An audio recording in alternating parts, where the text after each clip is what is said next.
Have you ever noticed that sometimes the moment you loosen your grip, the moment you seem to care a little less, that's precisely when others suddenly become more invested, even desperate? It's a strange human dynamic, almost counterintuitive, yet deeply familiar. We've all seen it play out in relationships, in business, in politics. It's the moment the chase turns, the power shifts, and the previously indifferent suddenly become, well, they start panicking. This phenomenon is often distilled into a provocative, popular quote: when you stop caring, they start panicking. While it sounds like something straight out of a mastermind's playbook, you might be surprised to learn that Niccolo Machiavelli, the Renaissance political philosopher, never actually penned those exact words. Yet this modern adage perfectly encapsulates the ruthless, pragmatic core of his most famous work, Prince. Today, we're going to peel back the layers of this fascinating concept. We'll explore its true Machiavellian roots, delve into the psychology behind why it works, examine its surprising modern applications, and critically discuss the very real dangers and ethical pitfalls of employing such a strategy. Get ready, because understanding this dynamic can profoundly change how you view power, influence, and human interaction. The man behind the philosophy, Niccolo Machiavelli, and his world. Before we dive into the caring and panicking, let's set the stage. Who is Niccolo Machiavelli, and why does his name still evoke such strong reaction centuries later? Born in 1469 in Florence, Italy, Machiavelli lived during a period of intense political upheaval, constant warfare, and shifting. Alliances among city-states, the papacy, and powerful European monarchies. It was a brutal, unforgiving world where power was gained and lost with swift, often violent efficiency. Machiavelli himself was a diplomat and civil servant for the Florentine Republic. He observed firsthand the machinations of princes, popes, and generals. He saw how lofty ideals often crumbled under the weight of harsh realities, and how rulers who prioritized morality over practical power often ended up exiled, overthrown, or dead. His most famous work, The Prince, written around 1513 during his exile, wasn't a moral treatise on how leaders should behave, but rather a chillingly realistic handbook on how they do behave, and more importantly, how they must behave to acquire, maintain, and expand power in a dangerous world. It was a stark departure from the idealistic political writings of his time. He famously wrote about what is done rather than what should be done. So, while the exact quote, "when you stop caring, they start panicking," isn't in The Prince, it's a profound distillation of Machiavelli's core principles, particularly his cynical view of human nature and his advice on the strategic use of fear and detachment in leadership. He wasn't advocating for cruelty for its own sake, but rather for a pragmatic approach to power where the ends often justified the means, especially when the survival of the state was at stake. The core Machiavellian idea: fear, love, and strategic. Detachment at the heart of our saying lies Machiavelli's most infamous argument from The Prince: it is much safer to be feared than loved. Let's break this down, because it's crucial to understanding the panic. Machiavelli contended that love is a bond of obligation that, because men are wretched creatures, is broken on every occasion of their own advantage. In simpler terms, people are unreliable. They'll love you when it's convenient, when you're doing well, when you're showering them with benefits. But the moment those benefits stop or a better opportunity arises, their love quickly fades. It's built on a foundation of gratitude, which he saw as a weak motivator. Fear, however, is different. Fear, according to Machiavelli, is sustained by a dread of punishment which will never abandon you. People obey out of fear of consequences, not out of affection. This dread is a powerful, consistent motivator. If you can inspire fear, not necessarily hatred, but a healthy respect for your power and decisiveness, then your authority is much more secure. Now, how does this relate to stopping caring? When you are overly invested in being loved, in pleasing everyone, or in maintaining constant emotional connection, you become predictable. You become vulnerable. People know your weaknesses, your desires, and your need for their validation. In a Machiavellian sense, this makes you manipulable. Stopping caring isn't about apathy. It's about strategic detachment. It's about pulling back your emotional investment, your eagerness, your predictable availability. It means shifting your focus from gaining affection to gaining respect or asserting your self-interest. When you do this, you essentially remove the love variable from the equation, forcing others to confront the fear variable, or at least the uncertainty that leads to panic. They no longer have the security of your predictable caring, whether that was genuine affection, consistent effort, or simply reliable availability. The ground beneath their feet shifts, and that instability can breed panic. They might suddenly realize what they stand to lose, or that their previous influence over you has waned.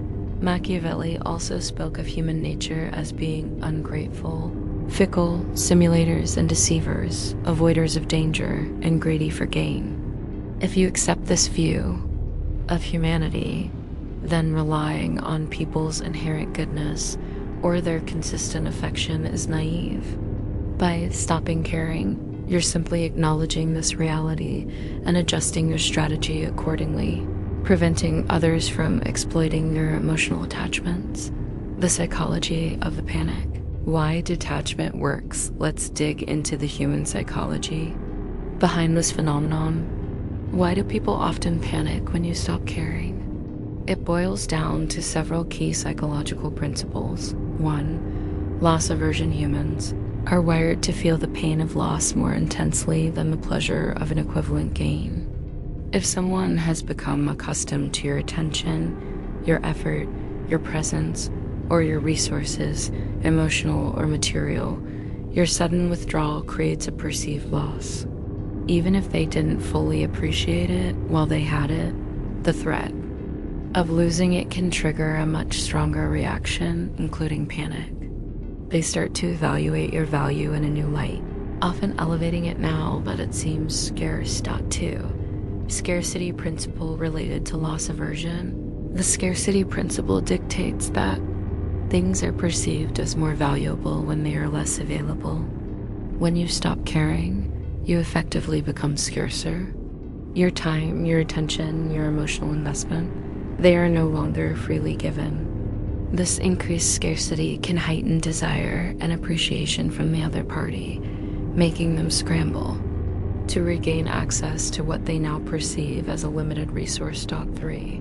Shift in power dynamics. Relationships, whether personal or professional, always involve a balance of power. This power dynamic isn't static. It constantly shifts based on perceived need, dependency, and investment. If one person is consistently caring more, giving more, or trying harder, they often occupy the lower power position. When that person pulls back, the balance shifts. The previously dominant or complacent party might suddenly feel a loss of control, leading to a sense of vulnerability and, yes, panic. They realize they might need you more than they thought, or that their influence over you has diminished. 4. Fear of the unknown and uncertainty. Predictability. Even negative predictability can be comforting. When you consistently care, even if it's unreciprocated, there's a certain predictability to your behavior. When you stop caring, you become less predictable. This uncertainty can be deeply unsettling. What are you doing now? Who are you spending time with? Are you truly gone? This ambiguity can trigger anxiety and a desire to regain clarity, often by trying to re-engage you. 5. Validation and ego. For many, another person's caring provides validation, confirming their own worth or desirability. When that validation is withdrawn, it can hit their ego. They might start questioning why you've pulled away, what they did wrong, or if they're no longer as important as they thought. This blow to their self-perception can manifest as panic or a desperate attempt to regain your attention and, by extension, their sense of validation. Modern echoes, where we see the Machiavelli effect today. This principle isn't confined to Renaissance courts. We see the Machiavelli effect playing out in countless scenarios in our modern lives. Interpersonal relationships, dating, friendships, and family dynamics, dating and romance. This is perhaps the most common arena. The hard-to-get tactic, while sometimes seen as manipulative, taps directly into this.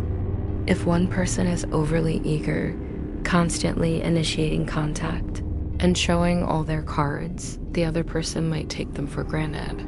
But if the chaser pulls back, becomes less available, focuses on their own life, the chased might suddenly feel a pang of loss or curiosity, leading them to initiate contact or show more interest. It's about creating a perceived scarcity and shifting the dynamic from one of presumed availability to one of potential loss. Friendships. Ever had a friend who only reached out when they needed something? If you consistently went out of your way for them, but then started setting boundaries or reciprocating their lack of effort, they might suddenly reappear, wondering why you're not as available. You're stopping caring for their one-sided dynamic. Makes them panic about losing a reliable resource. Family dynamics. Sometimes in families, one member might be a perpetual fixer or peacekeeper.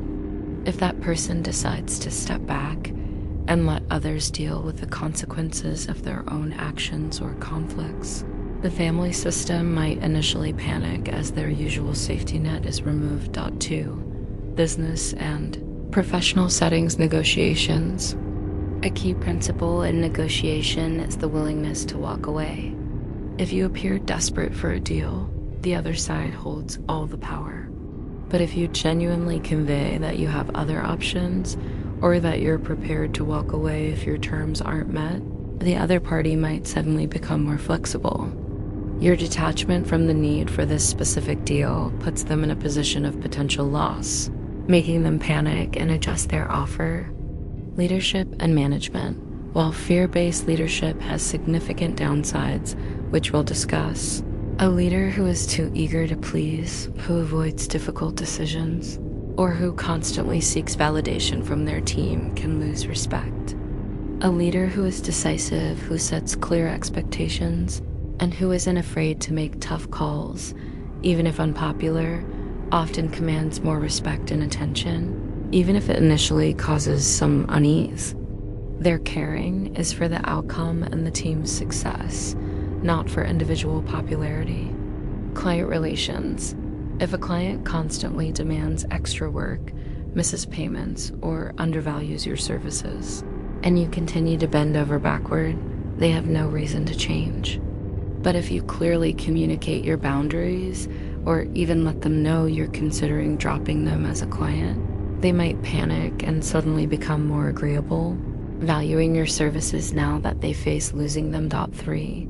Politics and public relations. Political campaigns. Sometimes a politician who projects an air of aloofness or who doesn't seem desperate for votes can surprisingly appeal to voters tired of pandering. Their apparent detachment from the typical political game can be seen as authenticity. International relations. In diplomacy, a nation that consistently makes concessions to avoid conflict might be seen as weak, but a nation that demonstrates its willingness to walk away from talks or take decisive action can sometimes force other nations to take their demands more seriously. Shifting the power dynamic. The dark side. When stopping caring goes wrong, while understanding this dynamic can be a powerful tool, it's crucial to acknowledge the significant downsides and ethical concerns.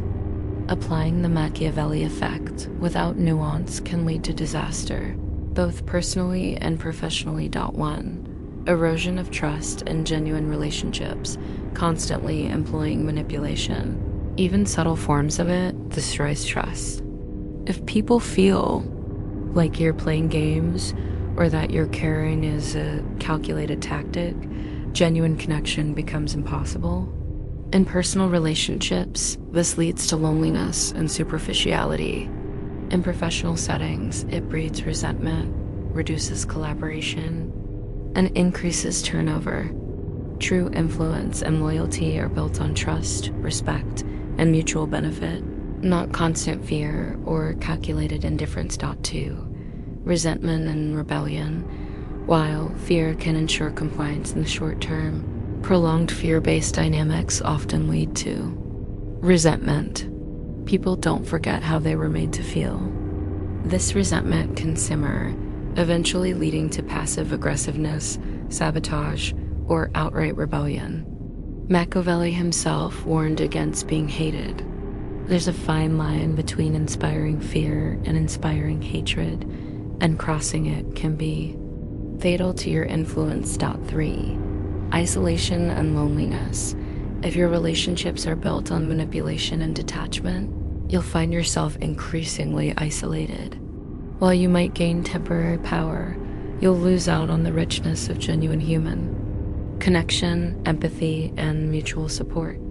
No one wants to be around someone they constantly feel is playing a game. 4. Stifled. Creativity and innovation in any collaborative environment. A culture of fear is a death knell for creativity.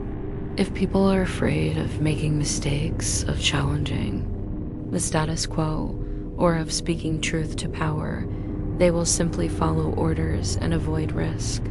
This stifles innovation, reduces initiative, and ultimately harms the collective. 5. Ethical dilemmas. Perhaps the most important consideration is the ethical one. Is it morally justifiable to deliberately induce panic or emotional distress in others to achieve your goals? While Machiavelli was pragmatic, modern ethics often prioritize empathy, respect, and fairness. Using this principle solely for self-gain, without consideration for the well-being of others, can be deeply unethical and harmful. There's a significant difference between setting healthy boundaries, which might cause a mild panic in someone accustomed to exploiting you, and deliberately manipulating someone's emotions for personal advantage. Conclusion: a tool, not a rule. So, when you stop caring, they start panicking. Is it true? Often, yes. It's a powerful observation about human psychology and the dynamics of power. By understanding Machiavelli's insights into fear, love, and human nature, we can see why a strategic withdrawal of emotional investment or predictable availability can indeed cause others to reevaluate and react. This isn't just about playing games. It's about understanding leverage, setting boundaries, and sometimes about valuing yourself enough to not constantly overinvest where it's not reciprocated. Sometimes pulling back isn't manipulation. It's self-preservation. However, applying this principle requires immense wisdom, ethical consideration, and a clear understanding of your goals. Using it as a constant cynical strategy will ultimately leave you isolated and distrusted. True, sustainable power and influence are built on respect, integrity, and genuine connection. The Machiavelli effect is a tool in your understanding of human dynamics, not a universal rule for life. Use it to recognize when you might be taken for granted, to set healthier boundaries, and to understand the power of strategic detachment. But always balance it with empathy, integrity, and a commitment to building truly meaningful relationships. What do you think? Have you experienced the Machiavelli effect in your own life, either as the one who stopped caring or the one who panicked? Share your thoughts in the comments below. Generate audio overview.